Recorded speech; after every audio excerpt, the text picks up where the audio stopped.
Welcome to True Projects. In this video, we are going to explain about the project that is ChurnNet, Deep Learning Enhanced Customer Churn Prediction in Telecommunication Industry. Before getting into the execution, first let us understand what is the project about.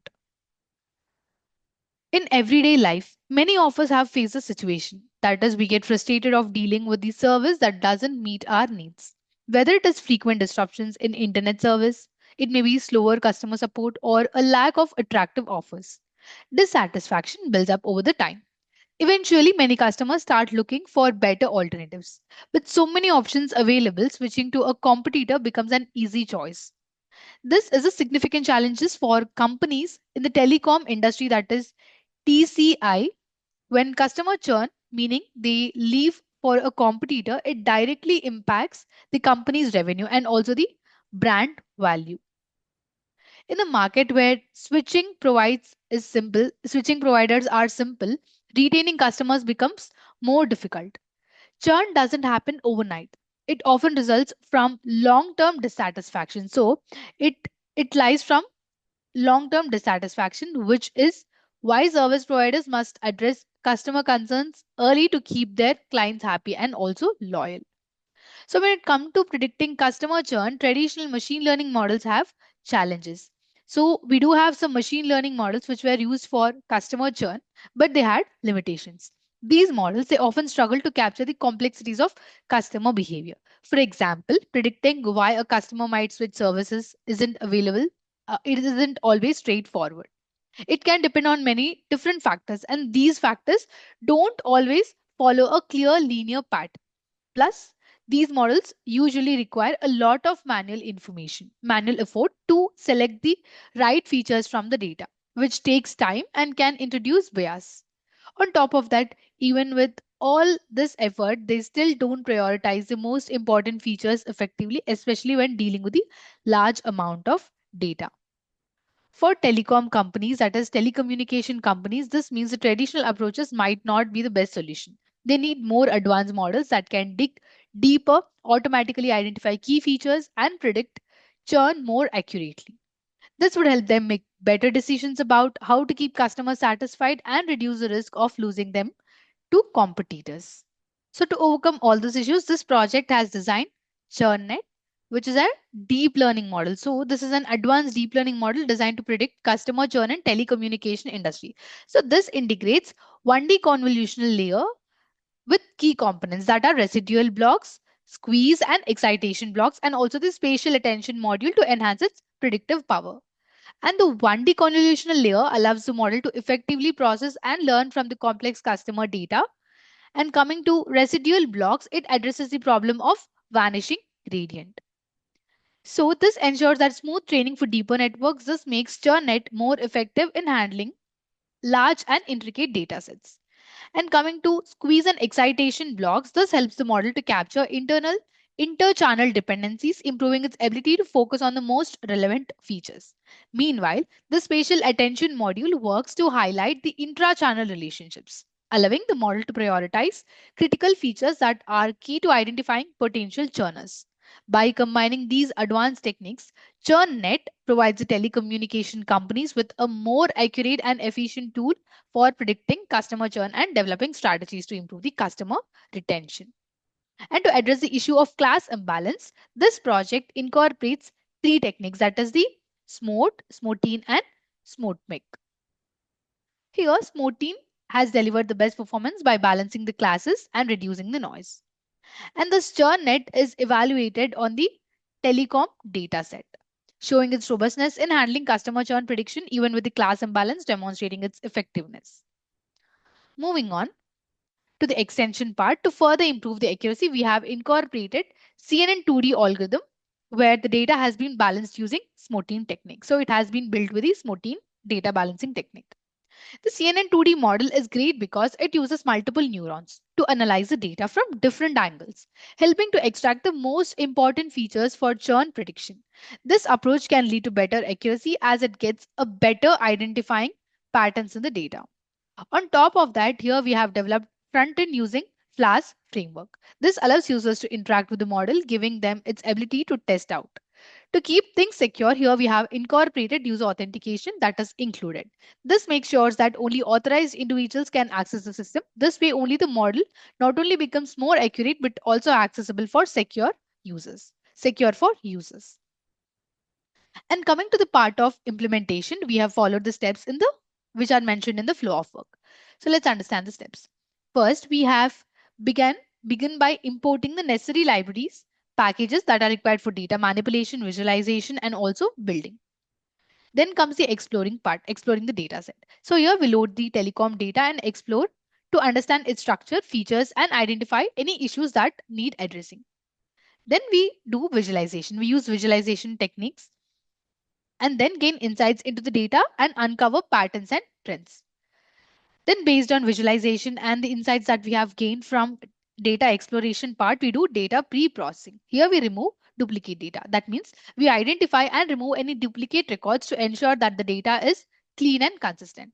Then we remove unnecessary columns or rows that don't add value to the analysis.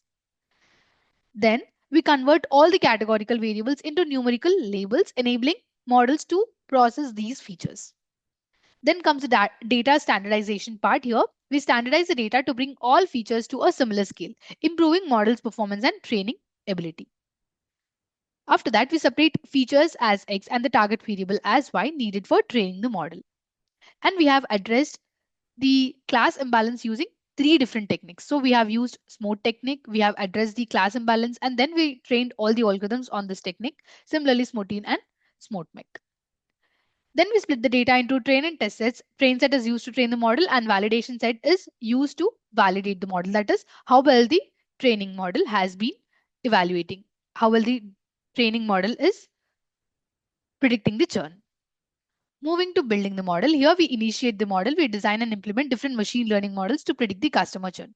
After that, we train that model on the training data set. We train it on the training data set to learn the features and make predictions. And we evaluate all the models using these metrics that are accuracy, precision, recall, and FN score. Same, all these metrics are compared through the graphs. I mean, all the models are compared through the graphs according to these metrics.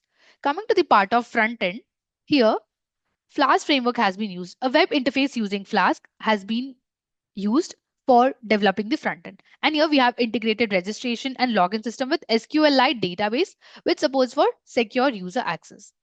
Then in the front end, user will be able to give user input in the front end and it will be pre-processed at the back end. It will be fed with the trained model. Finally, outcome will be displayed through the front end of the application. Moving on to the algorithms used. These are the algorithms which are used in this project to train the model so that they will be able to detect the churn. They will be able to predict the churn. So here first we have trained CNN 1D model without using data balancing technique, that is smooth technique. After that, we have done data balancing using smooth technique and then we train the CNN 1D model on the data balanced smooth data set. Similarly with the smoothing technique, smoothmec technique and the extension model CNN 2D is trained with the smoothing technique as it was giving the highest performance. Moving on to the requirements. To implement this project, we need basic requirements, which are hardware and software. Coming to hardware, we need operating system of Windows, processor of i5 and above, RAM of 8 GB and above, and hard disk of 25 GB and above. Coming to software requirements, we need application of Python, front-end framework of Flask, back-end framework of Jupyter Notebook, database of SQLite 3, and front-end technologies are HTML, CSS, JavaScript, and Bootstrap 4. This is overall overview of the project. Now let's execute. To execute, we need to open the code folder which contains source code files. So let us open the code folder. These are the source code files in the code folder of the project. Let us open the dataset folder first. So here we have the dataset that is used in the project. So we have used telecom dataset. So this is the dataset that we have used in this project. Let's close this. And here in this test data file, we have the test cases that we will be using in the front end to predict the churn. Let's get back. And here in this model folder, we have the algorithm information that is stored in numpy files, pickle files, .h5 files. These files will be loaded into the project code during runtime of the application. Coming to static folder, this folder consists of files related to CSS, JavaScript, and Bootstrap files, which are important for the visual appeal. Then comes the templates folder. This folder contains all the HTML pages used in this project. It typically includes files like index.html, about.html, etc., which represent different pages of the website. And then we have app.py file. This .py file contains the information related to front-end logic of the project. It includes code written in Python that handles server-side operations such as processing user requests, interacting with the database, and generating dynamic content to be rendered in HTML templates. And here we have Jupyter Notebook file. This Jupyter Notebook file contains the combination of code, graphs, and outputs all in one place. It allows users to write and execute code in individual cells, making it a popular choice for the data science. And here we have signup.db file. This file is a database file which is used to store the user information. Now it's time for execution. So copy the path of the code folder from the address bar of the file explorer. So I'm copying the path. Now we are supposed to open the command prompt. It has been opened. Now give the command cd, give the space and paste the copied path. Now click on enter. Here, if you observe, current directory is changed to the code folder's path. Now we need to compile app.py file. So give the command python space app.py and click on enter. So this command will execute Python script and perform a runtime check for any syntax errors or logical issues. And after running the app.py file, Flask framework will host the application locally at the default address, which is the local host and port, unless configured differently. So copy this local link provided by the Flask framework and paste it in any web browser. I'm copying the link. I prefer Google Chrome, so I will paste it in that. Paste the link here, click on enter. This is the web page of the project, which is developed using Flask framework. Now we need to sign up first to do the prediction. So sign up and enter all the registration details if you are registering newly. I have already registered, so I'll directly sign in. Give your username and the password and click on sign in. We have signed in successfully and we are redirected to prediction page of the project. Here you can see a choose file button, right? We need to click on that for uploading the test case file. Click on that. So this is the test data that we are going to upload now. Before uploading, let's see what are all the features that we have in this test data. So let's open the code folder, open the data set, and here we have test data, right? So let's open it. So here you can see there are multiple parameters. So these are the parameters that will be considered. Based on that only we will be getting the prediction whether the customer will churn or not. So here the first parameter which we have is the state. This is the customer location which might influence churn based on the regional factors. Then we have is account length. This is the duration of customer's relationship within the company. Longer duration may reduce the churn. Then we have area code. This is the customer area code, possibly indicating regional churn trends. And here we have is the phone number. This is the phone number of a customer.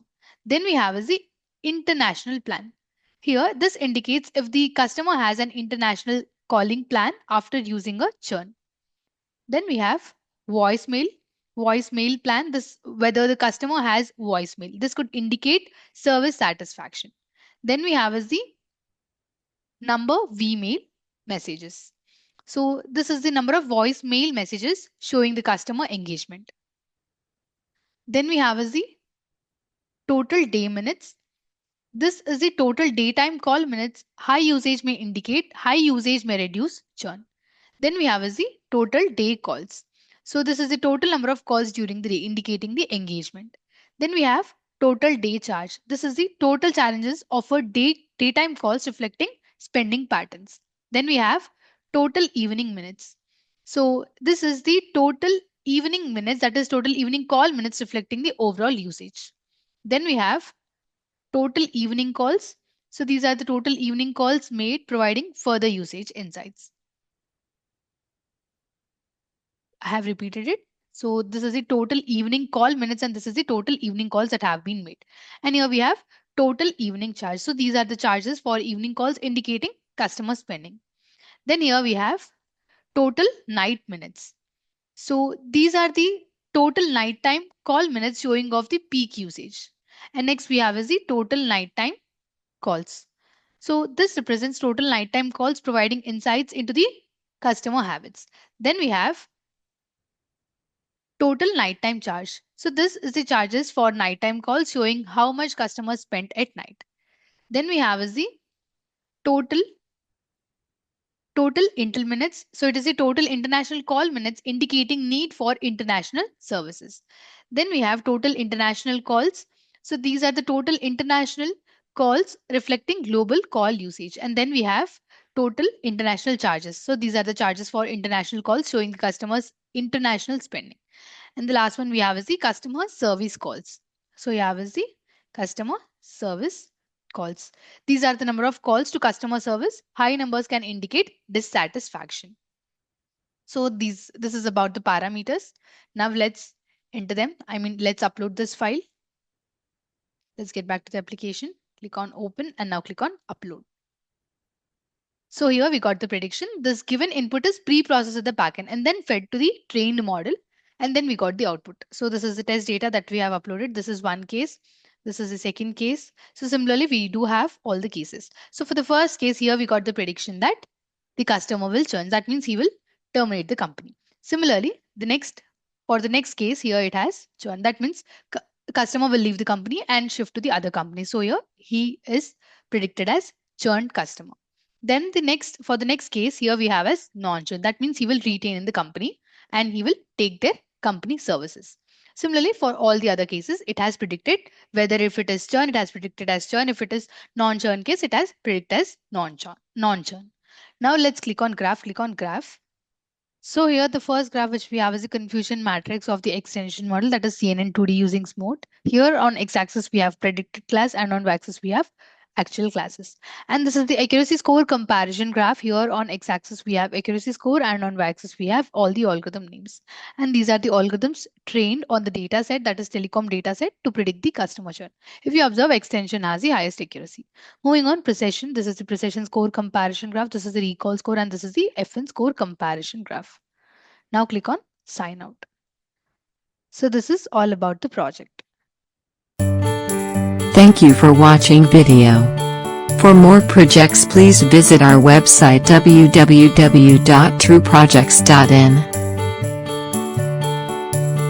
For updates on latest project videos, please visit True Projects YouTube channel and subscribe.